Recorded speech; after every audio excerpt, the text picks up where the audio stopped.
When I was at school, my plan was to study pharmacy at Rhodes. And I was on my way to Rhodes when I suddenly realized I wasn't ready to leave home.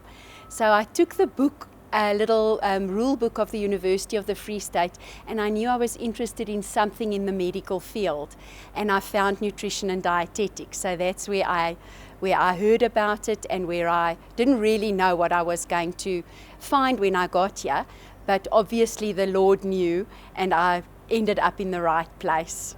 Well, I think there are a lot of misconceptions about nutrition and dietetics out there, and our marketing is really important.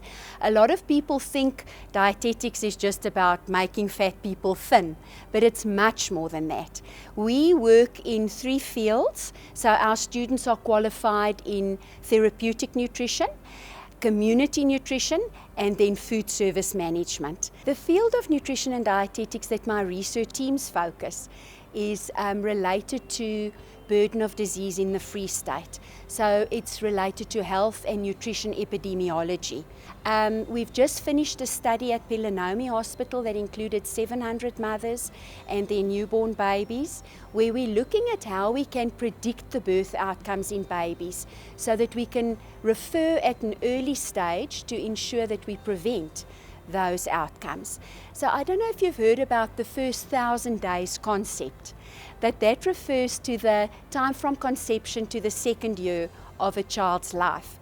And if we can put everything in the first 1,000 days and give children the best start, we can really prevent a lot of health problems in the short term as well as in the long term. Something that was had made a big impact on me was the fact that the data sets that come from our studies have been used in a large number of international studies by other researchers. So they've used our data in, for example, looking at cardiometabolic disease in HIV-infected patients in a meta-analysis, and then also looking at factors like waist circumference of women in the Free State and how we need to be determining different cut points, which they've included with other data sets as well. So for me, it's been wonderful to work with those researchers called the African Partnership for Chronic Diseases, and they're based at Cambridge. So I think that's quite an achievement. Then also the achievements of my students always feel like my own achievements, and I think the publications that have come out of the work of those students I also consider to be one of the major things that I enjoy about my work. Now, I've come a long way with COFCs. My mother was a COFC, both my sisters are COFCs. I met my husband in our first year at university in the chemistry class.